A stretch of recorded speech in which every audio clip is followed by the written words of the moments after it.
Hello, everyone, and welcome back to Educated Collins Snap Channel. How you doing? So it looks like we do have over-the-air updates for April 27th. I actually thought they weren't going to have updates today because they said they were going to start the updates in May. So it's kind of nice to have updates here. It's a little bit a week early. Hopefully they're interesting. Let's take a look. Welcome to the new world of regular balance updates using OTA stands for over the air, which means we can change the game without a big download. So they're making 4 changes today to freshen up the game balance. Let's dive right in. Hopefully it's mostly buffs. They really said they were going to focus on buffs in these type of changes. So let's take a look. So first we have Shanna. Shanna's a really bad card. It's really not played. Some of the issues with Shanna is that the cards it can generate are just not consistent. You would say consistently you want to get 2 power on every lane, but sometimes it can give you the hood, which is negative power. Sometimes it can just give you cards you don't particularly want, and so it's not a consistent card, and that's really what's holding it back. So it's going from 4/2 at a random 1 cost to 4/4 at a random 1 cost.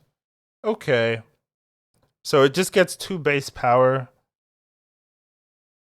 I mean that might be something. Shanna has fallen a bit flat since release. Yeah, it's always been bad. Even during the height of Zabu, she was a low performing 4-cost card. Yeah, we like to give her a better chance to shine. The buff is simple, but highlights that Shanna wasn't being appropriately compensating for needing 4 available slots to hit her ceiling. In general, cards and decks that fill many slots early are safer to make strong since there are plenty of games left to react or retreat, and their ability to gain cubes impeded. This is true for Shanna, where the existence of Killmonger make her riskier. Hopefully this additional power is enough. Do I think this is enough to really play Shanna? Not really. So I kind of look at it like best case scenario, you're playing a 4/10. Which is not like crazy, but not really a lot to justify. The risk is there, but I think if you're playing maybe Kazoo decks, this is a including Kazoo. So that might be something worth considering, where you go Shanna on 4, Blue Marvel on 5, maybe Onslaught on 6, or Kazar on 6 with 2 1-drops. So I think in maybe Kazoo decks, this might actually be playable. But other than that, like, it's going to be hard to really make it work. But it's definitely a buff in the right direction. I just don't know if you're going to see a lot of Shanna decks now, especially with Nebula coming out. Like, the issue with buffing cards that summon 1-drops is that Nebula's coming out in a couple of days, and a lot of people are going to be running Killmonger. So you buff Shanna, people start playing Shanna, Killmonger comes out and destroys you. So I don't really think this is going to feel impactful right now. Maybe if the metagame settles away from Nebula, which I think is going to be hard to do easily, you might see more of this. But right now, the metagame does not look to be in a good position to accommodate this Shanna buff well. So, bit rough there. Let's move on. Lizard is getting changed from ongoing -3 to ongoing -4. Ooh. Damn, did Lizard need this? When 1 card becomes a clear outlier on play late because it's playable in a huge number of decks, that's something we flag and keep an eye on. That doesn't always mean we take action.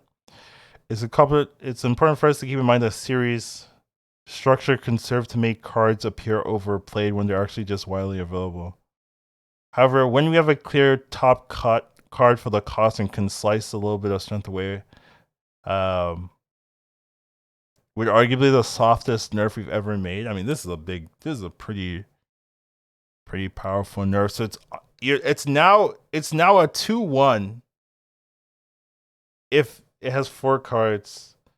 Yeah, I mean, This feels unnecessary. I'm gonna be honest, and it's not. I don't think Lizard is the problem. I would say it's because there's not a lot of good 2-drop options, more than Lizard being crazy strong. Right? When you think of 2-drops, what jumps out to you? Lizard, Scorpion. That's it, right? If you have Jeff, right? Okay, Jeff is now included, but most people don't have Jeff. So it's just Lizard, Scorpion that you can really put in everything. All their two drops have like these like weird scenarios where they're good or some downsides to them. So it's I really don't think you had to mess with Jeff here, right? A lot of the stats are just awkward, right? Quake, Zabu, Collector, Wolverine, right? They all require specific decks. Morbius requires Bucky, Cloak. They all require specific decks. It's Lizard, the one that you can put in everything. Scorpion also is something you can put in everything. So what might just happen is the Lizard Scorpion placement might swap. You might just see more Scorpions in the game, which is already a lot of Scorpions anyways. Definitely seems unnecessary. I think you'd maybe more want to look at some of the other two drops here. Making it a 2-1 if they fill it is really painful. Yeah. Not in love with this one. Not in love with. Let's move on. But yeah. Sandman's getting nerfed? Wow. Really? Damn. Ugh. Sandman's getting nerfed. Since Sandman changed from 4-1 to 5-5, we've seen him become a fundamental piece of the electro-based strategy. Yeah. I mean, you forced it, right? You made it a. I was pretty happy with it being a 4-cost card, right? Like, why not make it a 4-3? But then again, that'll just make it better, and it'll be in more decks, right? Because you could still put in the same deck.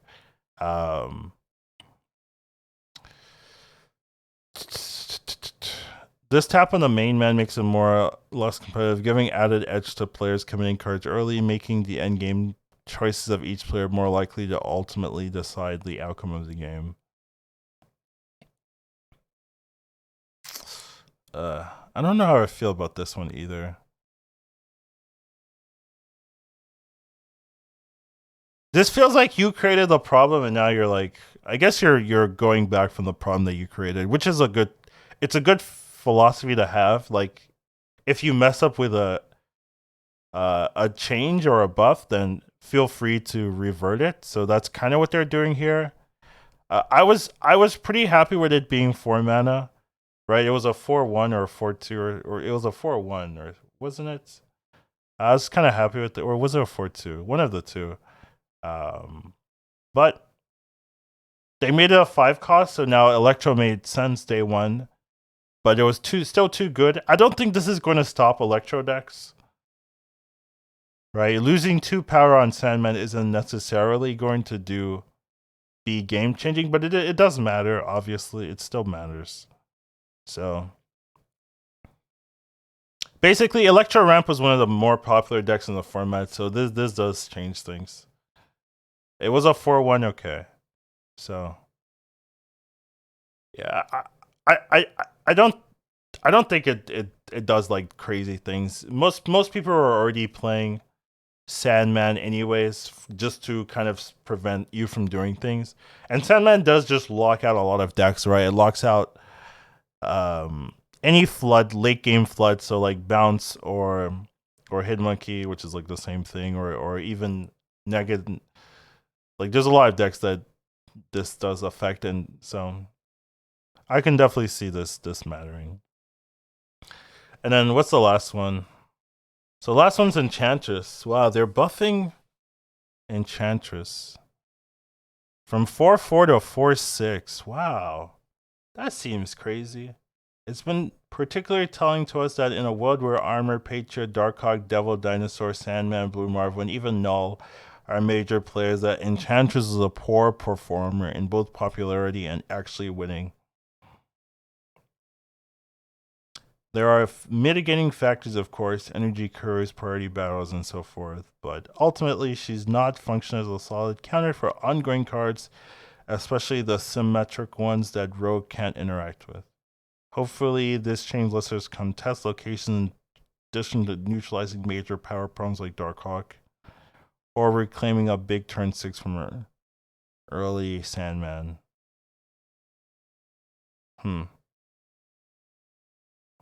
This one is an interesting one in particular. A 4/6 means you can play it.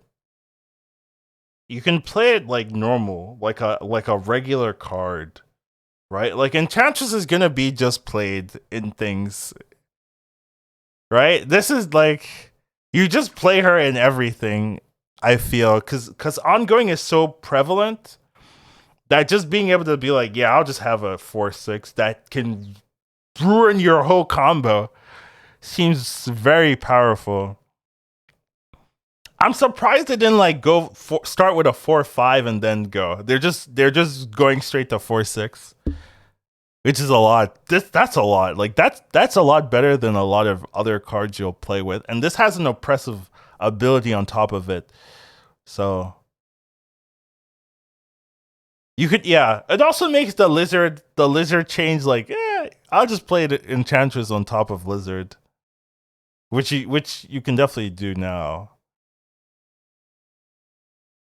So yeah, definitely think we're gonna be seeing a lot of Enchantress now, which I guess is fine because they are right. Like what they're saying is correct. Enchantress kind of sucked. The only deck that really Enchantress could use or Enchantress could perform well on is the Sarah control decks because you're able to play it for 3 or 2 if you have the Zabu, and you could really just do it last turn, shut down their combos. That was really where it would perform decently. Every other deck is really hard to play Enchantress because it just feels expensive. So now it doesn't feel expensive. It feels like, oh, this is just a playable card. Kind of like Shang-Chi, essentially. So now you have this like tech for ongoings into a lot of different matchups. So it does mean that like this might be a good change. I gotta be honest, like I'm thinking about it, this might be a good change because it means you have to be more careful with Darkhawk. You have to be more careful with Dino. I would say like right now, Dino, Darkhawk was like the most consistent deck in my opinion. But that might change now because you have to always be afraid of the Enchantress coming out. It should maybe be a 4/5. I will give you that. It should maybe be a 4/5, but I'm fine with them upping Enchantress. I'm fine with a buff to Enchantress. This might be too much, but I'm fine with the idea. We'll have to see if it gets reverted or nerfed a little bit later on if the numbers become too dominant. But yeah, it's a bit much. So overall, let's look through them. Shanna buff, not sold on Shanna into the Killmonger meta that Nebula is going to create. Lizard, I think, is a little bit too heavy. You probably want to look at other 2-drops and see if you can find better buff targets to make it more attractive option to do something other than Lizard. It's just that other options have a lot of downsides. Lizard is pretty free to play. And also Scorpion, right? Scorpion might be the new Lizard until people have Jeff. Until Jeff is like Series 3, and I think Jeff will just be the slot in. Sandman getting changed. It was definitely very strong, but they kind of created that meta with the change, making it an easy slot, an easy follow-up to Electro. And Electro already wants to play 1 card per turn, so it would just make a ton of sense. So they're making it a little bit worse, but I don't think this is really going to change Electro Ramp's win rate too much. Electro Ramp does a lot of shutdowns. Like it doesn't matter that Sandman's a 5/3. It's because they can only play 1 card that really is why they win the matchup. So even though it's a nerf, I don't think it's going to do too much in the particular matchups where it matters. And then Enchantress, this is like a holy this one change completely changes the meta. Like this one adjustment changes the meta completely, where you're going to have to be a little bit more respectful into playing your ongoing cards. So that's definitely a big change. This is a lot more impactful than I thought it was going to be. I thought it was just going to be like, oh, here Shanna change 4 Shanna changes, and then it doesn't matter. But this actually is a lot of is actually important to be aware of that they're doing this. So definitely an interesting one. Hope you guys enjoy this one. What are your thoughts on this? Take care and have a wonderful rest of your day. Educated Colin Snap. Once you watch him, you won't go back. He'll teach you to marvel snap. I'm gonna have to clip this now. do.